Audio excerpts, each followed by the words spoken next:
ஆண்டவராகிய இயேசு கிறிஸ்துவின் இனிய நாமத்தினாலே உங்கள் அனைவரையும் வாழ்த்துகிறேன். இன்று பவுலின் ஒப்பற்ற பகுத்தறியும் வரத்தை குறித்து நாம் தியானிக்கலாம்.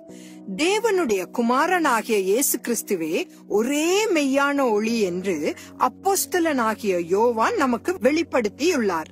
யோவான் சுவிசேஷம் 9வது அதிகாரத்தில் இதை நாம் வாசிக்கலாம். வேதாகம ஆசிரியர்களில் அப்போஸ்தலனாகிய பவுலை தவிர வேறு எவரும் சாத்தானின் கிரியைகளை பற்றியும் அவனோடு நாம் ஈடுபடும் ஆவிக்குரிய யுத்தங்களை குறித்தும் அதிகமாக வெளிப்படுத்தவில்லை. எபேசுவில் உள்ள சபைக்கு எழுதிய நிருபத்தில், ஏனெனில் மாம்சத்தோடும் இரத்தத்தோடும் அல்ல, துரைத்தனங்களோடும் அதிகாரங்களோடும் இப்பிரபஞ்சத்தின் அந்தகார லோகாதிபதிகளோடும் வான மண்டலங்களில் உள்ள பொல்லாத ஆவிகளின் சேனைகளோடும் நமக்கு போராட்டம் உண்டு என்று அவர் நமக்கு கற்பிக்கிறார். இதை எபேசியர் 6வது அதிகாரம் 12வது வசனத்தில் நீங்கள் வாசிக்கலாம். இங்கு போராட்டம் என்பதற்கு ரெசல், அதாவது மல்யுத்தம் என்று பொருள்படும். நாம் மாம்சத்தோடும் இரத்தத்தோடும் மல்யுத்தம் செய்யவில்லை. இந்த மல்யுத்த போட்டியில் நாம் அதிகமாக உடல் தொடர்பை காணலாம். எனவே ஒரு தீய ஆவி மனிதனுடன் சண்டையிட முடியும் என்று இது என்னை நம்ப செய்கிறது. அப்போஸ்தலனாகிய பவுல் எழுதியதை விட வேறு எந்த அப்போஸ்தலனும் இவ்வளவு ஆவிக்குரிய யுத்தத்தை குறித்து அதிகமாக எழுதியதில்லை. இந்த அற்புதமான தேவ மனிதனுக்காக நாம் உண்மையிலேயே தேவனுக்கு நன்றி செலுத்த வேண்டும். 14 சபைகளின் நிறுவரான அப்போஸ்தலனாகிய பவுல் புதிய ஏற்பாட்டில் 13 நிருபங்களை, அதாவது பாதிக்கும் மேற்பட்ட நிருபங்களை எழுதியுள்ளார். கொலோசேக்கு எழுதப்பட்ட நிருபத்தை தவிர ஏறக்குறைய எல்லா நிருபங்களும் பெரிய நகரங்களில் இருந்த சபைகளுக்கு எழுதப்பட்டிருக்கின்றன.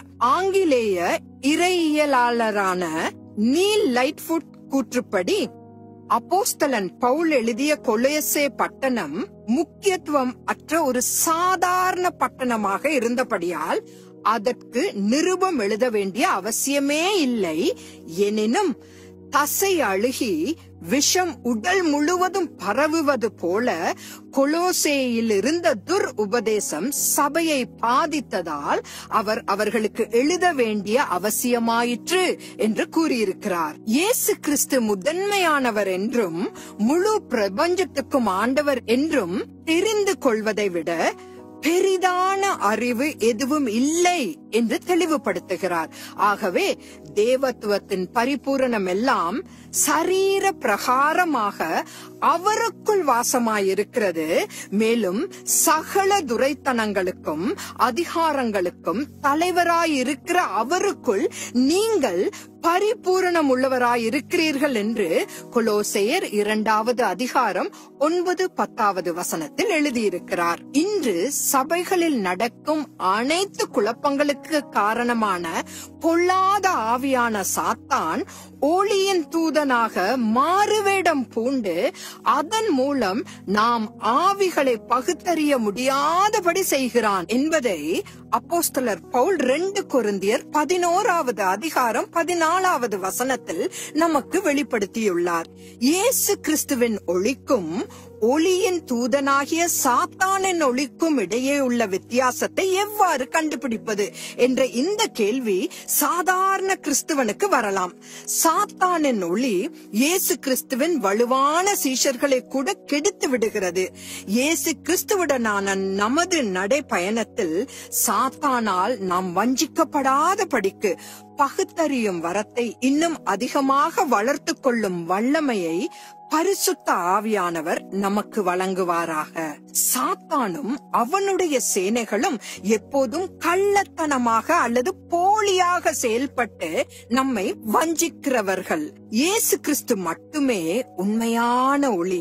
நாம் வஞ்சிக்கப்படாமல் இடுக்கமான பாதையில் நடக்கும்படியாக சாத்தானின் தந்திரங்களை வெளிப்படுத்திய திறமையான தேவ மனுஷனாகிய பவுலை நமக்கு கொடுத்து ஆசீர்வதித்ததற்காக பிதாவாகிய தேவனுக்கு நாம் நன்றி செலுத்துவோம். நமக்கு பரிசுத்த ஆவியை அளித்தவரும் பவுலுக்கு அனைத்து வெளிப்பாடுகளையும் கொடுத்தவருமாகிய இயேசு கிறிஸ்துவுக்கே எல்லா மகிமையும் உண்டாவதாக. அவருடைய உதவியுடனேயே எது சத்தியம், எது மேன்மை, எது பரிபூரணம், எது நித்தியம் என்று நாம் பகுத்தறிகிறோம். அந்த ஆவியானவரே அனுதினமும் இந்த பகுத்தறிவை நமக்கு தந்து தேவ பாதையில் நம்மை நடத்துவாராக. ஆமேன். கர்த்தர் சித்தமானால் நாளை சந்திக்கலாம்.